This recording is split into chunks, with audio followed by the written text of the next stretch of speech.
October 12th, Pakistan's Army Chief, General Pervez Musharraf, returns home after visiting Sri Lanka. All seemed in order. Rachita, Pakistan 805.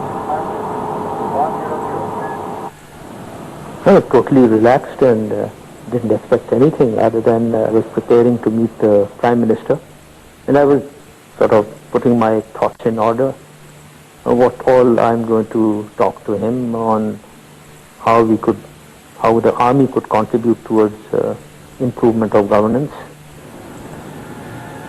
What Musharraf didn't know was that 2 hours earlier, he'd been sacked by the Prime Minister. On entering Pakistani airspace, the pilot contacted Karachi airport. Karachi radar, this is Pakistan 805. Be advised.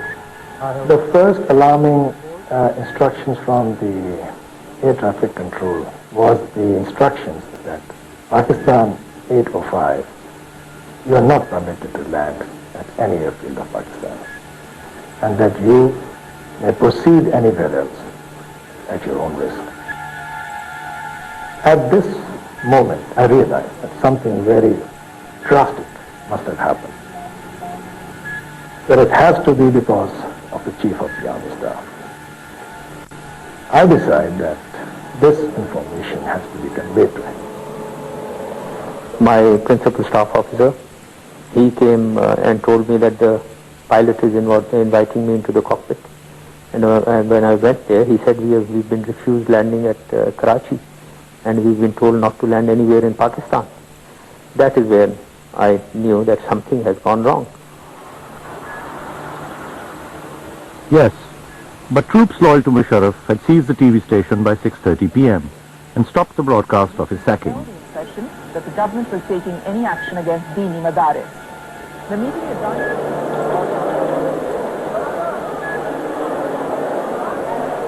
In the seesaw for power, the government posted the police at Karachi airport to make sure that Musharraf's plane, which was running dangerously low on fuel, was not allowed to land. So the plane with 180 civilians was diverted south.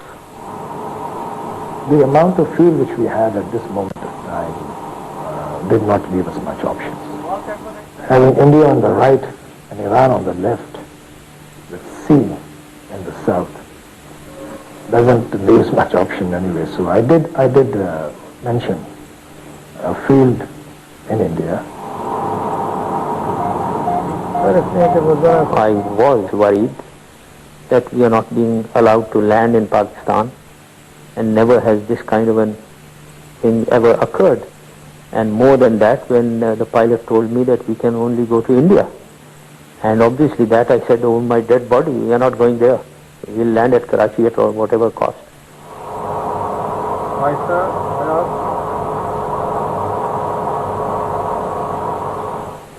Meanwhile, army troops had rushed to Karachi airport and taken control.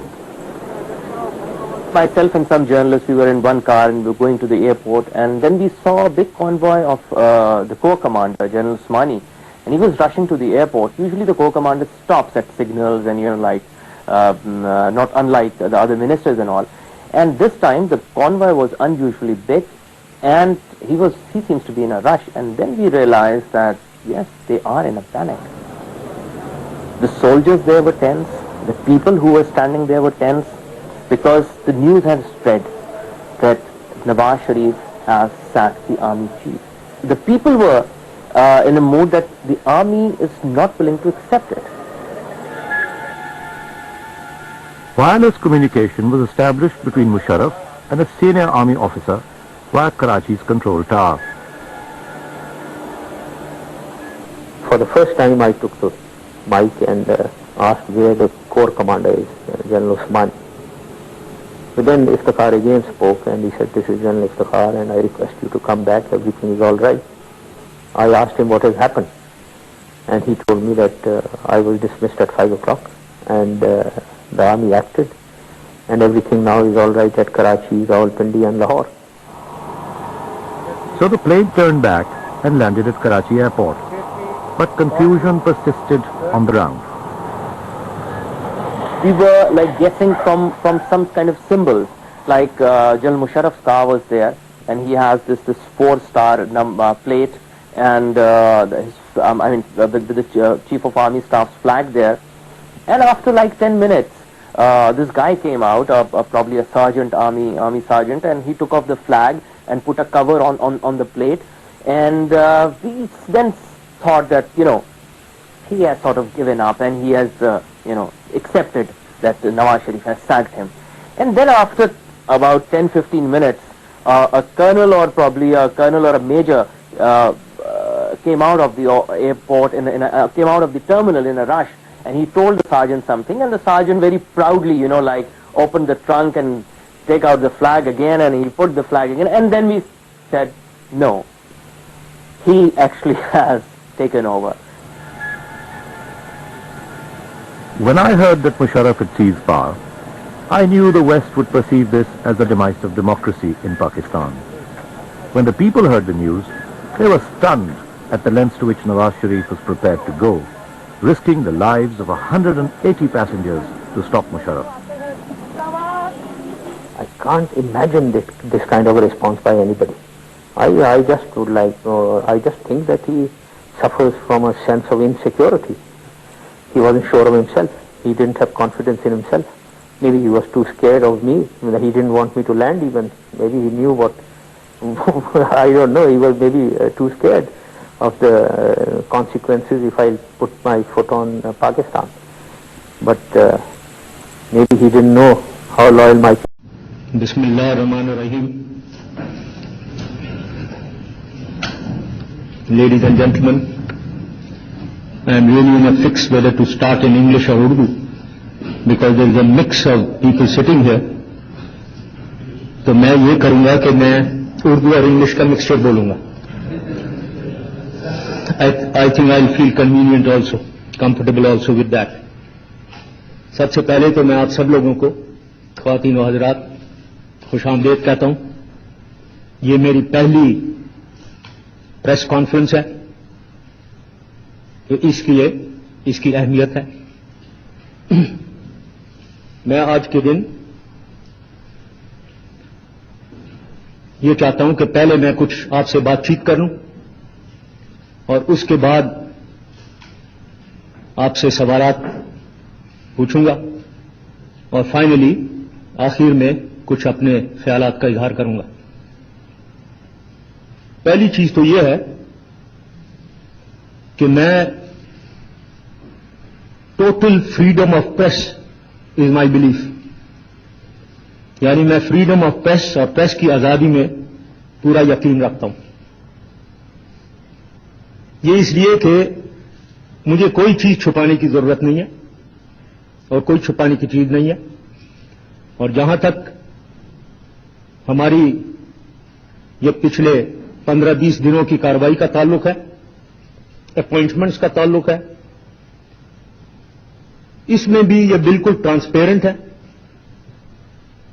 اور اس میں judgment کی غلطی ہو سکتی ہے لیکن نیت کی خرابی کبھی نہیں ہوگی. اس لیے میں بالکل ٹرانسپیرنٹ رہوں گا اور پریس کی آزادی کو بالکل پورے طریقے سے فالو کروں گا.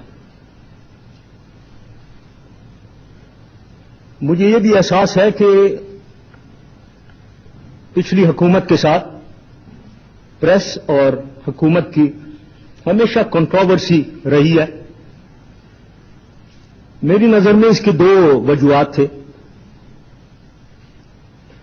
ایک طرف سے حکومت کی سائڈ پہ آپ لوگوں کو خبریں دی نہیں جاتی تھیں، information was denied, information was not given on pertinent national issues, and therefore you had to go around conjecturing, finding information for yourselves, and that led to a degree of misreporting. On the other side, whereas this was the fault on the government side, on the other side the problem on your side, I would say, let me say very frankly, as a layman, I also thought that there was maybe a degree of misreporting, maybe intentional, or maybe not malified. So therefore, this combined effect created a bit of a confrontation between the government and press. जहां तक हमारा ताल्लुक है अब हुकूमत का और मेरा, पूरी कोशिश होगी कि आपको इंफॉर्मेशन पूरी दी जाए. अगर नेशनल सीक्रेट नहीं है तो we will give you the information पूरे तरीके से. कोई छुपाने की बात नहीं है.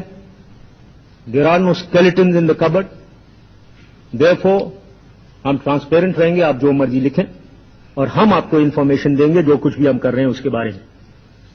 तो उम्मीद है कि रिलेशनशिप प्रेस और गवर्नमेंट की इंशाअल्लाह अच्छी रहेगी. आपकी कोऑपरेशन इसमें चाहिए होगी. अब कुछ असली बातों पे आता हूं. सबसे पहले 12 अक्टूबर की कार्रवाई ब्रीफली मैं बताना चाह रहा था आपको. ये क्यों हुई, इसकी वजह क्या थी. इसकी वजह जो मेरी नजर में है, क्योंकि हुकूमत फौज को, आर्म्ड फोर्सेस को डिस्टेबलाइज और डिवाइड करने की कोशिश कर रही थी. और armed forces are the only stabilising institution of the country. इसकी डिवीजन, इसकी डिस्टेबलाइजिंग मैं कभी नहीं अलाउ करता और ना ये फौज चाहती थी. देयरफॉर इसकी डिस्टेबलाइजेशन जब वो कर रहे थे तो रिएक्शन ऑटोमेटिक फौज की तरफ से या आर्म फोर्सेस की तरफ से रिस्पांस ऑटोमेटिक हो गया था. तो इसकी वजह इस कन्फ्रंटेशन की क्या थी कि उन्होंने ये एक्शन लिया. मेरा दिमाग बिल्कुल दंग है, मुझे नहीं मालूम.